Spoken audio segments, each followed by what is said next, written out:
Mes frères et sœurs, cela fait 6 mois que j'ai été appelé au collège des 12 apôtres. Je continue de me sentir tout petit dans mon service avec des hommes qui sont depuis longtemps mes exemples et mes instructeurs. Je vous remercie profondément de vos prières et de votre vote de soutien. Cela a été pour moi une période de prière fervente, pendant laquelle j'ai recherché ardemment l'approbation du Seigneur.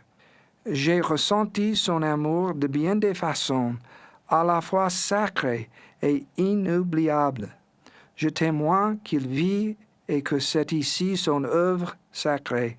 Le président Monson est le prophète du Seigneur.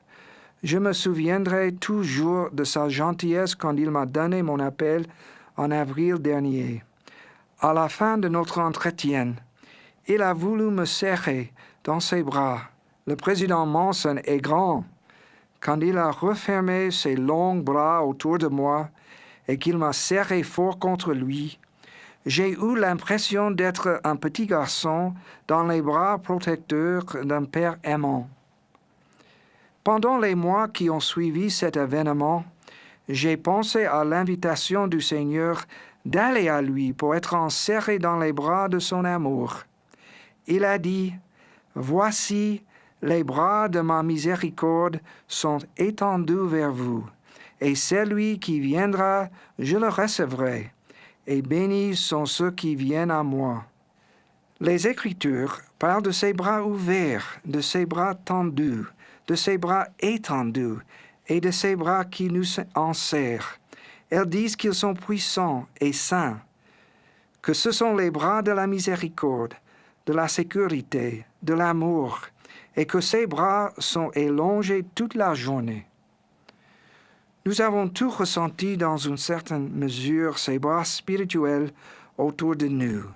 Nous avons ressenti son pardon, son amour, son réconfort. Le Seigneur a dit, « C'est moi qui vous console. » Le désir du Seigneur que nous allions à lui et que nous soyons encerclés de ses bras s'exprime souvent par une invitation au repentir. Je cite, « Voici, il envoie une invitation à tous les hommes, car les bras de la miséricorde sont étendus vers eux, et il dit, « Repentez-vous, et je vous recevrai. » Quand nous péchons, nous nous détournons de Dieu. L'invitation au repentir est rarement une voie de châtiment, mais plutôt un appel aimant à faire demi-tour et à retourner vers Dieu. Oh, repentez-vous, tournez-vous vers le Seigneur votre Dieu.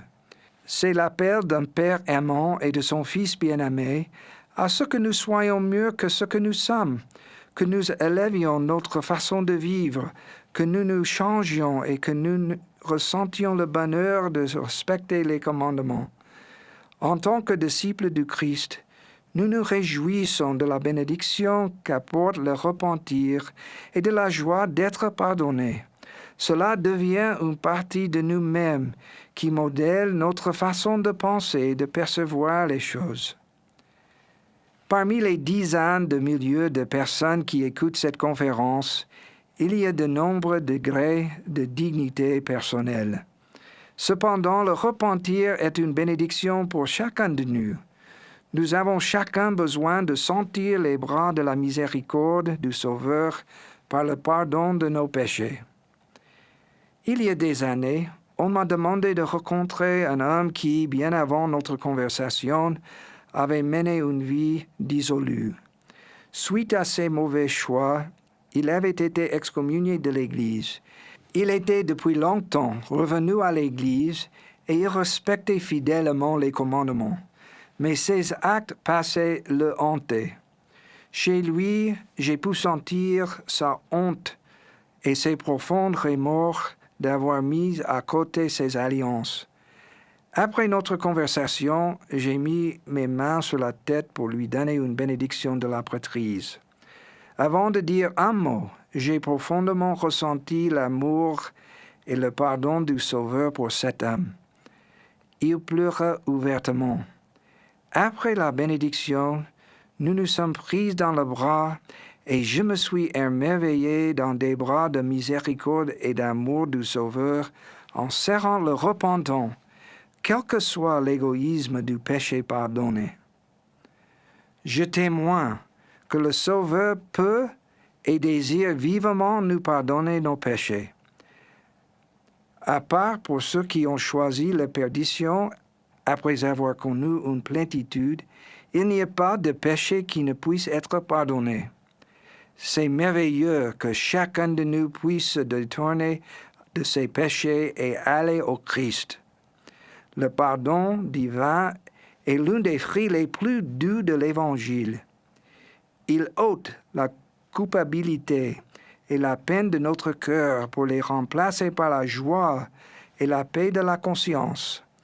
Jésus déclare « N'allez-vous pas maintenant revenir à moi et vous repentir de vos péchés et être convertis afin que je vous guérisse ?»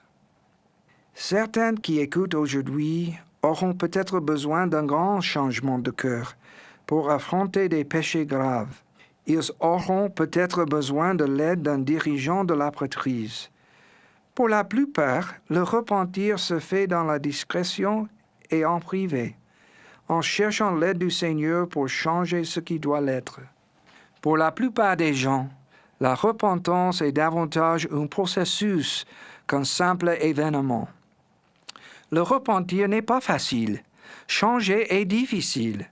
Cela exige de courir contre le vent, de nager à contre-courant.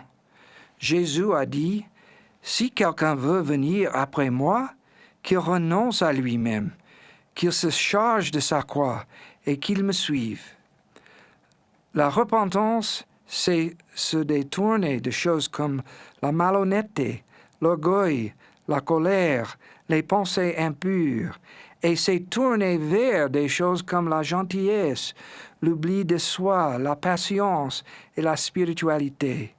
C'est tourner de nouveau vers Dieu. Comment décider ce sur quoi faire porter notre repentir?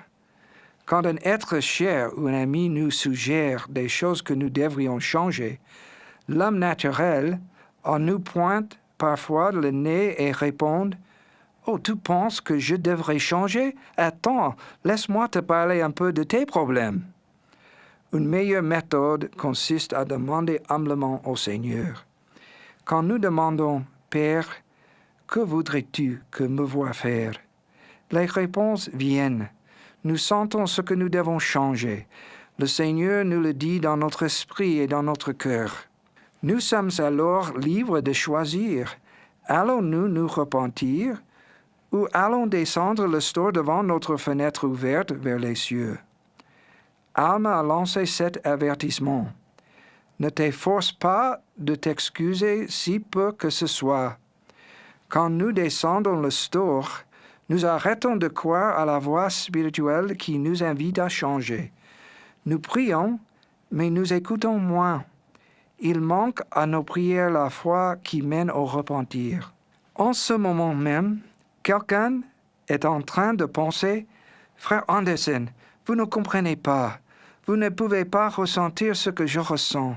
C'est trop dur de changer. » Vous avez raison, je ne comprends pas entièrement, mais il y a quelqu'un qui comprend. Il sait, il a ressenti votre souffrance. Il a déclaré « Voici, je t'ai gravé sur mes mains. » Il nous tend les bras, nous exhortant en disant « Venez à moi. » En prenant conscience de ce que nous devons changer, nous regrettons la tristesse que nous avons causée. Cela nous amène à nous confesser sincèrement au Seigneur et, quand c'est nécessaire, aux autres. Quand c'est possible, nous réparons les torts que nous avons causés ou rendons ce que nous avons pris. Le repentir fait alors partie de notre quotidien. Prendre la Sainte Seine chaque semaine est très important.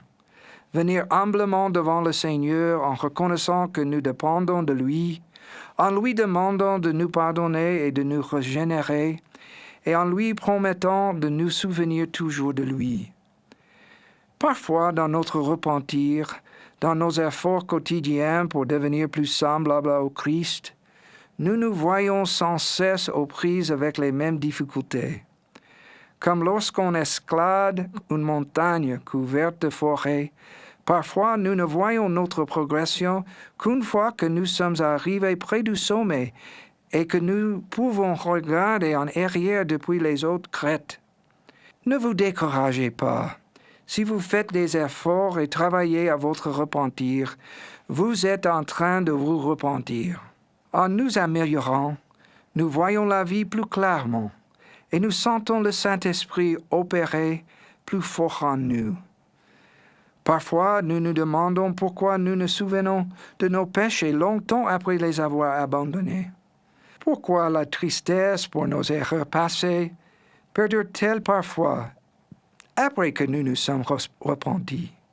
Les Écritures ne disent pas que nous oublierons nos péchés pendant notre condition mortelle. Par contre, elles déclarent que le Seigneur oubliera. L'abandon du péché implique de ne jamais recommencer. Abandonner un péché demande du temps. Pour nous aider, le Seigneur permet parfois que nous gardions en mémoire la trace de nos fautes. Quand nous confessons honnêtement nos péchés, restituons ce que nous pouvons à l'offensé et abandonnons nos péchés en resplendant les commandements, nous sommes en train de recevoir le pardon.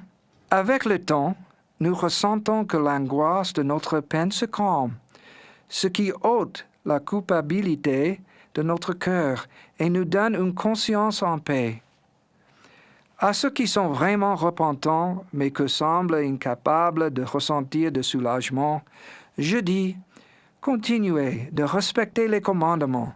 Je vous promets que le soulagement viendra au temps voulu par le Seigneur. La guérison prend du temps. Si vous êtes soucieux, parlez avec votre évêque. Un évêque a le pouvoir du discernement. Il vous aidera. Les Écritures nous avertissent de ne pas différer le jour de notre repentir. Mais il n'est jamais trop tard pour se repentir. Un jour, on m'a demandé de rencontrer un couple âgé qui revenait à l'église. Les parents de ce frère et de cette sœur leur avaient enseigné l'Évangile. Après leur mariage, ils avaient quitté l'église. Maintenant, 50 ans plus tard, ils revenaient.